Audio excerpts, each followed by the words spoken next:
Secretariat के करीब आज उस वक्त कशीदगी पैदा हो गई जब आंगनवाड़ी असातिज़ा और हेल्पर्स ने शदीद एहतजाज मुनज़्ज़म किया और सीएम डाउन डाउन के नारे बुलंद किए। एहतजाजियों ने कांग्रेस हुकूमत से उनके मुतालिबात की तकमील पर जोर दिया। Anganwadi teachers and helpers union के ज़ेर एहतमाम रियासत भर से खवातीन की कसीर तादाद जुमेरात को सेक्रेटेरिएट के घेराव के लिए पहुंची।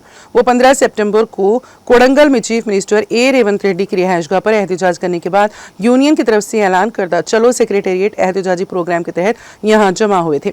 आंगनवाड़ी असातिज़ा और हेल्पर्स ने सरकारी स्कूलों में प्री प्राइमरी स्कूलों के क़याम के कांग्रेस हुकूमत के फैसले के खिलाफ एहतजाज मुनज़्ज़म किया। एहतजाजियों ने कहा कि हुकूमत के इस इक़दाम से वो बेरोज़गार हो जाएंगे।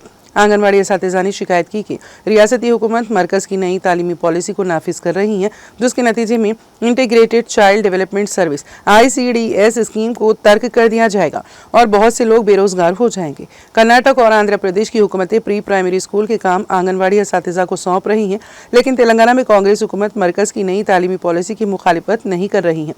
यूनियन के अरकान कांग्रेस हुकूमत से ये मुतालिबा भी कर रहे हैं कि वो 2023 के असेंबली इंतखाबी वादे को पूरा करें और उनकी तनख्वाहें 18,000 रुपये माहाना तक बढ़ाई जाएं।